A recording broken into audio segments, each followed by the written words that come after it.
تو ہم پر ایک ذمہ داری ہے. میں اور آپ مسلمان ہیں، چاہے یہاں رہیں، چاہے کراچی رہیں، چاہے لاہور رہیں، چاہے دہلی رہیں، چاہے کہیں بھی رہیں، کامیابی چاہیے تو دین پر چلنا پڑے گا. ہاں، دین سیکھنا پڑے گا. اور دین سیکھنے کے لیے سب سے پہلے دل کا پیالہ خالی کرنا پڑے گا. اس بات کا احساس کرنا پڑے گا کہ مجھے کچھ نہیں آتا. سب سے پہلے اس بات کا احساس کرنا پڑے گا کہ مجھے کچھ نہیں آتا.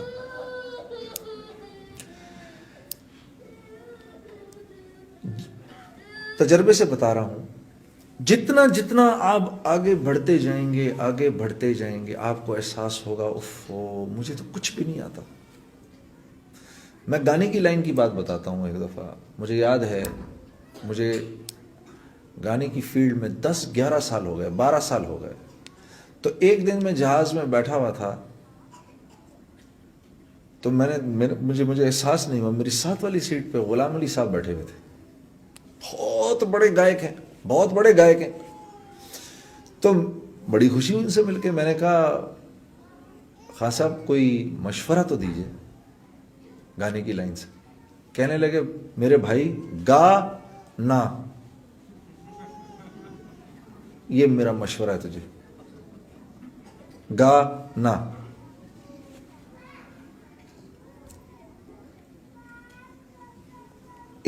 ان کی اسی سوچ نے تو ان کو اتنا بڑا بنا دیا. تو دنیا کی لائن میں شیطان خوب کوشش کرواتا ہے، محنت کرواتا ہے. محنت کون کرتا ہے؟ جس کو اس بات کا احساس ہو کہ مجھے ابھی آتا کچھ نہیں. اور جو اطمینان سے بیٹھ جاتا ہے وہ بیٹھ جاتا ہے. مجھے تو میں نماز پڑھتا ہوں جی، اور آپ کیا چاہتے ہیں مجھ سے؟ نہیں، اگر تم قرآن پڑھے ہوئے ہوتے، قرآن سمجھے ہوئے ہوتے، تو تمہیں اس بات کا احساس ہوتا کہ اللہ یہ نہیں چاہتا کہ آپ صرف 5 وقت کی نماز پڑھیں. اللہ چاہتا ہے آپ محنت کر کے انعام یافتہ لوگوں میں شامل ہوں. اللہ آپ سے کہہ رہا ہے صراط الذین انعمت علیہم، اے اللہ تو مجھے ان لوگوں کے راستے پہ لگا جو انعام یافتہ تھے. انعام یافتہ 4 لوگ تھے، انبیاء، صدیقین، شہداء اور صالحین. یہ 4 لوگ ہیں. اللہ فرما رہے ہیں مجھ سے ان کا راستہ مانگو، تاکہ کہیں سیٹسفائی ہو کے نہ بیٹھ جاؤ کہ میں تو نماز پڑھ رہا ہوں، مسجد کے لیے میں دے رہا ہوں پیسے. آپ یقین کریے سب سے زیادہ یہ مسجد بنانا، بن جانا بہت بڑی بات ہے، اور اس کے لیے محنت کرنا بہت بڑی بات ہے. لیکن سب سے زیادہ جو شیطان مطمئن کرتا ہے نا، ان لوگوں کو کرتا ہے جو مسجد کے لیے چندہ اکٹھا کر رہے ہوتے ہیں. میں آپ کو تجربے سے بتا رہا ہوں. ہاں، میں تو بہت بڑا کام کر رہا ہوں. نہیں، سیٹسفائی نہیں ہو سکتے آپ. اور اتنی محنت کی، اتنے اخلاص سے سب کچھ کیا، مسجد بن گئی. 30 سال گزر گئے. اس مسجد کے پاس سے گزرتے ہوئے ساتھ والے کو کہا یہ جو مسجد ہے نا، اس میں میرا بھی حصہ پڑا تھا. لو جی، 30 سال کا اخلاص ختم ہو گیا. سب جتنا کمایا تھا سب گنوا کے بیٹھ گئے. تو دین سیکھنا ہے، ہم نے دین سیکھنا ہے میرے دوستو.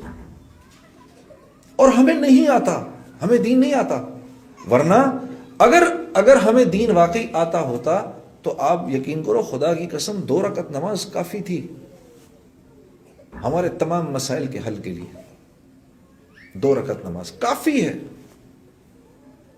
اب کیونکہ دین نہیں آتا، کسی کی نماز میں کوئی کمی ہے، کسی کی نماز میں کوئی کمی ہے، کسی کی دعا میں کوئی کمی ہے، پھسی سی نماز ہے. ہاں، نماز میں کھڑے ہوتے ہیں. امام ابو حنیفہ کے پاس ایک آدمی آیا کہ جی میری فلاں چیز کھو گئی. انہوں نے کہا ذرا 2 رکعت نماز میں کھڑا ہو جا. تو نماز میں کھڑا ہوا، سلام پھرتے کہتا جی یاد آ گئی، کہاں پڑی ہے؟